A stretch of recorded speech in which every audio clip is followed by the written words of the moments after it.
ہاں یہ ہے کہ مسلز مضبوط ہے، شجاعت ہے، اس کی پوری ایک ہسٹری ہے کہ یہ جس میدان میں گیا اس نے فتح کے جھنڈے گاڑے، یعنی اس کے پاس پھر اختیار اگر ہے۔ وہ رک جاتا ہے تو پھر وہ صبر ہوتا ہے۔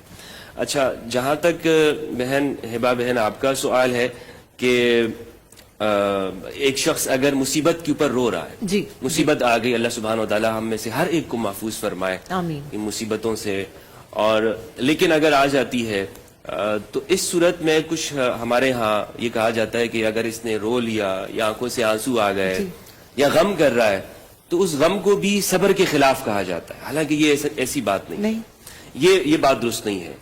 غم یہ انسان کے اوپر طاری ہونا یا آنکھوں سے آنسو آنا یا دل کا غمگین ہونا یہ فطرت کا حصہ ہے، یہ اللہ وہ نے سخت دل ہے، جذبات دی، یہ الگ ہی جی، جذبات ہے، جی، وہ سخت دل انسان ہے اور اس کو اللہ سبحانہ و تعالیٰ نے بالکل پسند نہیں کیا کہ انسان کے اوپر غم آئے اور وہ آنکھوں سے آنسو بھی نہ بہے۔ یعنی سب سے بڑا غم تو ہمارے لیے کربلا کا غم ہے، امام حسین علیہ السلام کی شہادت ہے اور ان کے بچوں کی۔ تو اگر آج بھی اگر ہم یہ کہیں کہ جناب اس پہ ہم صبر کر لینا چاہیے اور آنکھوں سے آنسو نہیں بہنے چاہیے، تو میں اس کو ایک صحیح حدیث سے آپ کے سامنے پیش کرنا چاہوں گا کہ صحیح مسلم کی روایت ہے، رسول اللہ صلی اللہ علیہ وآلہ وسلم کے فرزند تھے جناب ابراہیم علیہ السلام۔ جب وہ پیدا ہوئے تو آپ نے سب صحابہ کو بلایا اور سب کو خوشی خوشی سے کہا کہ آؤ میرا بیٹا پیدا ہوا ہے، میرا بیٹا پیدا ہوا ہے، اور سب صحابہ کو بلایا، ان کے لیے دعوت کی۔ ایک دن حضرت انس فرماتے ہیں رضی اللہ عنہ کہ رسول اللہ صلی اللہ علیہ وآلہ وسلم مجھے اپنے ساتھ لے کے گئے، اور ابراہیم جب پیدا ہوئے تھے تو رسول اللہ نے ایک علاقے میں ان کو بھیج دیا تھا، اور وہاں پہ جس شخص کے حوالے کیا تھا تو وہ لوہار تھے، یعنی وہ اس طرح جو دھنتے ہیں اس کا لوہے کا کام، لوہے کا جو کام ٹھیک، کرتے ہیں اس کا وہ ان کا بزنس تھا۔ تو آپ صلی اللہ علیہ وآلہ وسلم صحابہ کے ساتھ جا رہے ہیں، کہا کہ جاتے ہیں ابراہیم سے ملنے کے لیے، ان کی طبیعت ٹھیک نہیں ہے، مریض ہیں۔ تو ابراہیم کو اپنی گود میں اٹھایا اور آپ صلی اللہ علیہ وآلہ وسلم اس کو بہلا رہے تھے، ابراہیم کیا حال ہے، ابراہیم کیسے ہو، ابراہیم کیسی طبیعت ہے۔ جی، اور حضرت انس کہتے ہیں کہ میں دیکھ رہا تھا کہ ابراہیم آپ کے ہاتھوں میں جان دے رہے ہیں، ابراہیم آپ کے ہاتھوں میں جان دے رہے تھے، اور نزع کی حالت تھی حضرت ابراہیم کے اوپر، آپ کے بیٹے کے اوپر۔ تو رسول اللہ صلی اللہ علیہ وآلہ وسلم کے آنکھوں سے آنسو جاری ہو گئے۔ آپ نے فرمایا ان العین لتدمع وان القلب لیحزن وَإِنَّا بِفِرَاقِكَ يَا إِبْرَاهِيمُ لَمَحْزُونُونَ، ابراہیم دل غمگین ہوتا ہے، ابراہیم تیرے جانے پر محمد بہت اداس ہے، اداس، تیرے جانے پر محمد بہت غمگین ہو گئے ہیں۔ آپ صلی اللہ علیہ وآلہ وسلم وہاں پہ رو رہے تھے اور ابراہیم نے آپ کے ہاتھوں کے اندر جان دے دی۔ تو سرکار ختمی مرتبہ رسالت معاب، ان سے بڑھ کر صبر کرنے والا کون ہے ہمارے لیے مثال، جی، ہمارے لیے آئیڈیا ہے، بالکل اسوہ ایسے حسنہ ہی۔ ہے۔ تو ہم تو مختصر پھر کرو، ہمارے پاس تو ہماری طاقت ہی نہیں ہے، کوئی طاقت ہی نہیں رہ جاتی جی، ہمارے جی، پاس۔ بالکل تو اس لیے ہم یہ کہیں کہ جناب اگر اسی کوئی مصیبت خدا محفوظ رکھے ہم سب کو، اور اگر اس پر ہمارے آنکھوں سے آنسو آتے، بالکل فطرت کا حصہ ہے، یہ ہماری فطرت ہے، اور وہ شخص زندہ دل ہے کہ جو آنسو اس کے آنکھوں سے نکلتے ہیں، اور سب سے بہترین آنسو تو وہ ہے کہ جو اہل البیت کے غم کے اوپر ہمارے آنکھوں بے سے شک، بے شک، بے شک، بے شک، سبحان اللہ۔